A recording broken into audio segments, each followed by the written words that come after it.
මේ වගේ අනවශ්‍ය දේවල් අංකොන් අල්ලගෙන විපක්ෂයේ විසින් මේ කරන්න හදන වැඩේන මල කැපෙන්නේ ඔවුන්ටමයි. මොකද විපක්ෂයේ විසින් තෙවරක් මේ ගැන හිතන්න මේ වර්ජනය කරනවාද දැනුම් දීමක් තිබෙනවා. මම ඒ ගැන ඉදිරියට මේ වීඩියෝ එකේ කියන්නම්. කිසිම වංචනික පුද්ගලයෙකුට හෝ වංචනික ක්‍රියාවක් කරන පිරිසකගේ ගිණුම් අංකයකට කිසිදු මුදලක් බැර නොකරන ලෙස මහජනතාවගෙන් ඉල්ලා සිටිනවා මේ අවස්ථාවේ. ඉතින් රැවටෙන්න එපා, කිසිම කෙනෙක්ට රැවටෙන්න එපා. රජය සහ දළදා මාලිගාව විසින් නිකුත් කරන නිල නිවේදන විතරක් පිළිපදින්න. ආයිබෝවන්. මේ වෙනකොට රටේ සියලුම දෙනා දන්නවා අප්‍රේල් මාසයේ දන්ත ධාතුන් වහන්සේගේ ප්‍රදර්ශනයක් ලැහැස්ති කරලා තියෙන බව. ජනාධිපතිවරයාගේ විශේෂ ඉල්ලීමක් පරිදි මහා නායක හිමිපාණන් වහන්සේලාගේ අනුමැතිය ඉල්ලලා එම අනුමැතිය ලැබිලා එම ප්‍රදර්ශනය තියන්න සියලුම කටයුතු දැන් සූදානම් වෙමින් පවතින බව මේ වෙනකොට සියලුම දෙනා හොඳින්ම දන්නා කාරණයක්. මේ වෙනකොට ඒ සඳහා බොහෝ දෙනෙක් ලකලැහැස්ති වෙන බවත් හැම දෙනෙක්ම දන්නවා. මෙහෙම තියෙන වාතාවරණයක් යටතේ විපක්ෂයේ ප්‍රධාන පක්ෂ එකතු වෙලා එම දළදා ප්‍රදර්ශනය වර්ජනය කරන්න යන බව කනගාටුවෙන් වුණත් කියන්න වෙනවා. මේ වාර්තා වෙන දේශය පත්තරයට මෙන්න මෙහෙමයි වාර්තාව තියෙන්නේ. ශ්‍රී දළදා වහන්සේට උපරිම ගෞරවය ඇතත් අප්‍රේල් මාසයේ පැවැත්වෙන ශ්‍රී දළදා ප්‍රදර්ශනය වර්ජනය කිරීමට විපක්ෂයේ ප්‍රධාන පක්ෂ ගණනාවක් තීන්දුව කර ඇතැයි දේශීය පත්තරයට වාර්තා වෙනවා. මෙම තීරණය ගෙන ඇත්තේ පසුගියදා රනිල් වික්‍රමසිංහ හිටපු ජනාධිපතිවරයාගේ ප්‍රධානත්වයෙන් පැවති විශේෂ විපක්ෂ නායක හමුවකදී. මේට හේතු වෙලා තියෙන්නේ දැනට පාලක පක්ෂයේ ශ්‍රී දළදා මාලිගාව සම්බන්ධයෙන් කළ අතීත ක්‍රියාකාරකම් බවත් එම හමුවේදී අවධාරණය කර ඇති අතර මෙරට දෙස් විදේශ මාධ්‍ය කැඳවා ප්‍රවෘත්ති සාකච්ඡාවක් පැවැත්වීමත් තානාපති අංශ දැනුවත් කිරීමටත් මෙහිදී තීන්දුව කර ඇති බවත් වැඩි දුරටත් දැනගන්න තිබෙනවා. ඇත්තටම ඉතින් මේකෙන් පේන්නේ කුහකකමනේ. මොකද අතීතයේ දළදා මාලිගාවට කුමන ක්‍රියාකාරකම් කළාද, ඒවට ගත යුතු පියවරයන් මොනවාද, ඒවා වෙනම කතාවක්. ඒවා ලෝකෙට කියන්න නිදහස තියෙනවා, මාධ්‍ය නිදහස තියෙනවා. ඒ කරපු දේවල් තියෙනවා නම් ඒවා පිටරටවල් වලට හෝ ලෝකෙට කියන්න වෙනම මාධ්‍ය නිදහස තියෙනවා. ඒ හැම කෙනෙක්ටම ඒවා තියෙනවා. ඉතින් මාධ්‍ය නිදහස කියන්නේ ඒකනේ. නමුත් මේ අවස්ථාවේ ඒකක් පෙන්නලා මේ කරන්න හදන උතුම් ක්‍රියාවට ලංකාවේ බෞද්ධ පැතිමතුන් ඇස් අයාගෙන සිටින මේ අවස්ථාවට ඒකට අකුල් හෙලන්නේ, ඒකට වලකපන්න හදන එකම කැත වැඩක්නේ.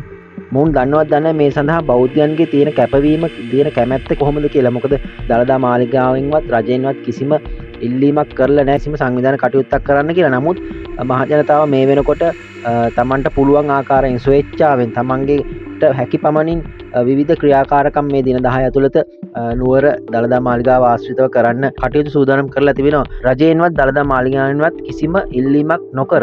ඒක අනිවාර්යෙන් කියන්න ඕන. මොකද එවැනි ව්‍යාජ නිවේදනයක් ගැන දැනුම් දීමක් තිබෙනවා. මම ඒ ගැන ඉදිරියට මේ වීඩියෝ එකේ කියන්නම්. ඒ හින්දා මම කිව්වේ දිගින් දිගට මම කිව්වේ රජයෙන්වත් දළදා මාලිගාවෙන්වත් කිසිම ඉල්ලීමක් නැතුව තමයි ස්වේච්ඡාවෙන් මිනිසුන් සහ එම සංවිධාන ඒ දේවල් සංවිධානය කරලා තියෙන්නේ. මිනිසුන්ගේ මේ සම්බන්ධයෙන් තියෙන කැමැත්ත, මේ සම්බන්ධයෙන් ගෞරවය, මේ දේවල් දන්නේ නැද්ද මේ විපක්ෂය? ඇත්තටම ඉතින් විපක්ෂය ඇනගන්න නෙමෙයි හදන්නේ. ඒ කියන්නේ දැන් මිනිස්සු ප්‍රතික්ෂේප කරලා කුණු කූරට දාපු විපක්ෂයක්නේ.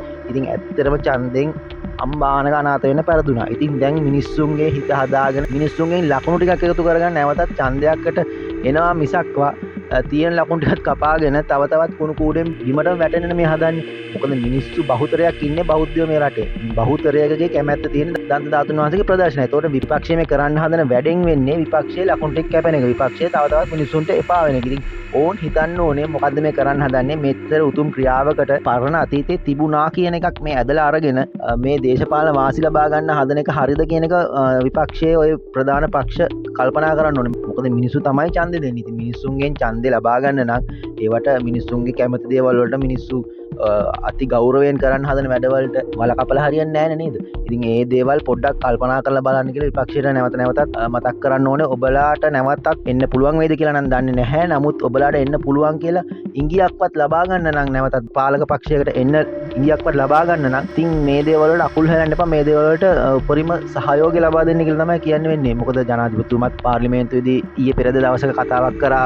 කොහොම දීර්ඝ කතාවක්. ඉතින් එහිදී කිව්වේ කියන්න ඉතින් හොඳටම කිව්වා. ඇත්තටම ඉතින් හොඳටම කිව්වා. බලපු අය දන්නව ඇති. බොහෝ දෙනෙක් බලලත් ඇති මේ කතාව කොහොමද කියලා. ඉතින් විපක්ෂයට කිව්වනේ කත් නැගිටලා ඒවට පිළිතුරු දෙන්න කියලා. කිසිම කෙනෙක් නැගිටලා විරුද්ධව පිළිතුරු දුන්නෙත් නැහැ. ඉතින් කිසිම දෙයක් නැහැ. ඒ කියන්නේ කිසිම දෙයක් කියන්න දෙයක් ඉතුරු කරලා නැහැ ආණ්ඩුව විසින්. ඉතින් හේව් වෙලාවක මේ වගේ අනවශ්‍ය දේවල් අංකොන් අල්ලගෙන විපක්ෂය විසින් මේ කරන්න හදන වැඩෙන මල කැපෙන්නේ ඔවුන්ටමයි. මොකද විපක්ෂය විසින් තෙවරක් මේ ගැන හිතන්න මේ වර්ජනය කරනවාද මේ මාධ්‍ය දැනුවත් කල්ලා උඩ බලාගෙන කෙළගහනවාද කියන එක විපක්ෂයේ තීරණය කරන්න වෙනවා. මොකද මිනිස්සුගේ අතේ තමයි කතිරේ තියෙන මම ඉස්සෙල්ලා විදිහට. ඉතින් ඒ කතිරේ ලබා ගන්න නම් අනාගතයේ දිනක හෝ නැවතත් පාලක පක්ෂයකට එන්න හිතක තියෙනවා නම් ඉතින් ඒ දේවල් ගැන හිතලා ඉවරලා මේ අනවශ්‍ය වැඩේ කරන්න එපා. මොකද මිනිස්සු බහුතරයක් ඉන්නේ ලංකාවේ බෞද්ධයෝ. ඉතින් බෞද්ධයෝ අනිවාර්යෙන්ම කැමති නෑ මේකට අකුල් හෙලනවට. ඉතින් ඒ හින්දා මේ දේ ගැන ඔයිට වඩා වැදගත් විදිහට හිතන්න කියලා බෞද්ධයෝ විදිහට අපි විපක්ෂයෙන් ඉල්ලා සිටිනවා. ඇත්තටම ඉතින් විපක්ෂයේ මොනවද කරත් මොන වල කැපුවත් මොන දේවල් කරත් වැඩක් නැහැ. මිනිස්සු දැන් ඕන්න ප්‍රතික්ෂේප කරලා ඉවරයි. ඕන් මොනවා කරත් ඉතින් ඔවුන්ට වල කැපෙන එක විතරයි වෙන්නේ. මිනිස්සුන්ට එකකින් කිසිම හානියක් වෙන්නේ නැහැ. ඒ හින්දා ඉතින් අර රටේ පිළිගත් පක්ෂ නෙමෙයිම ඉතින් මිනිස්සු ඡන්දේ දීපුවා. දැනටත් මේ අවසාන ඡන්දෙදි ඡන්ද දීපු පක්ෂ ඉතින් ඒ පක්ෂවල ඉන්න මිනිස්සුන් පොඩ්ඩක් හිතලා බලන්න ඕනේ. තවත් ඉතින් තමුන්ගේ ප්‍රතික්ෂේප වෙන වැඩ කරනවාද කියන එක. ඉතින් ඒක ඇත්තටම ඉතින් ඒ පක්ෂවල ඡන්ද නොදීපු මිනිස්සුන්ට කිසිම ප්‍රශ්නයක් නැහැ. මොන දේවල් කරත් ඉතින් කිසිම ප්‍රශ්නයක් නැහැ. ඇත්තටම මේ දේවල් නවත්තන්න ඒගොල්ලන්ට දැන් බැහැනේ. ඉතින් ඇත්තටම මොන දේ කරත් වැඩක් නැහැ ඉතින්. මම කලින් කියන්නම් කිව්ව දැනුම් දීම තමයි මේ දැන් මම කියන්න හදන්නේ. එළඹෙන අප්‍රේල් 18 සිට 27 දක්වා පැවැත්වීමට සැලසුම් කර ඇති විශේෂ සිරි දළදා ප්‍රදර්ශනය සම්බන්ධයෙන් සමාජ මාධ්‍ය ඔස්සේ හුවමාරු වන ව්‍යාජ දැන්වීමක් පිළිබඳ දැනුම් දීමක් සිදු කර තිබෙනවා. ශ්‍රී දළදා ප්‍රදර්ශනය වෙනුවෙන් කැමති අයෙකුට ආධාර ලබා දිය හැකි බවත් මුදල් ආධාර ලබා දෙන පිරිසට බැංකු ගිණුමක තොරතුරු සඳහන් කරමින් එයට මුදල් බැර කරන ලෙසත් අදාළ ව්‍යාජ නිවේදනයේ දැක්වෙනවා. මෙම දැන්වීම සම්පූර්ණයෙන්ම ව්‍යාජ එකක් බවත් සිරි දළදා වන්දනාව වෙනුවෙන් අවශ්‍ය සියලු පහසුකම් ශ්‍රී දළදා මාලිගාව හා රජය විසින් සපයනු ලබන බවයි දළදා මාලිගාව සඳහන් කරන්නේ. එසේම ශ්‍රී දළදා මාලිගාව විසින් කිසිදු පුද්ගලයෙකුට සමූහයකට සංවිධානයකට හෝ වෙනත් කවර ආකාරයකට හෝ අරමුදල් රැස් කිරීමට හෝ වෙනත් කිසිදු සංවිධාන කටයුත්තක් පවරා නොමැති බවයි ශ්‍රී දළදා මාලිගාව වැඩිදුරටත් සඳහන් කරන්නේ. අන්න එහෙම තමයි මේ නිවේදනයේ තියෙන්නේ. එම නිසා කිසිම වංචනික පුද්ගලයෙකුට හෝ වංචනික ක්‍රියාවක් කරන පිරිසකගේ ගිණුම් අංකයකට කිසිදු මුදලක් බැර නොකරන ලෙස මහජනතාවගෙන් ඉල්ලා සිටිනවා මේ අවස්ථාවේ. ඉතින් රැවටෙන්න එපා, කිසිම කෙනෙක්ට රැවටෙන්න එපා. රජය සහ දළදා මාලිගාව විසින් නිකුත් කරන නිල නිවේදන විතරක් පිළිපදින්න, නිල නිවේදන විතරක් විශ්වාස කරන්න. කිසිම පිටස්තර පුද්ගලයන් ලබා දෙන ගිණුම් අංකවලට හෝ මුදල් බැර කිරීමක් හෝ කිසිම දෙයක් කිරීමට වලකින්න කියලා තමයි ඔබලාගෙන් ඉල්ලා සිටින්නේ. ඉතින් කිසිම විටක කිසිම බල කිරීමක් හෝ ඉල්ලීමක් නැතුව තමයි මම අර කලින් කිව්වා වගේ මහජනතාව මේවා ස්වේච්ඡාවෙන් කරන්නේ. මේ වගේ උතුම් ක්‍රියාවක් කරන අවස්ථාවක විපක්ෂයේ ප්‍රධාන පක්ෂ මීට වඩා වගකීමකින් වැඩ කටයුතු කරනවා නම් තමයි අගය කරන්න පුළුවන් වෙන්නේ. ඉතින් ඒ දේ තමයි අපි අද කියන්න උත්සාහ කරේ. එහෙනම් හැමදිනාටම දළදා සමුදු පිහිටයි.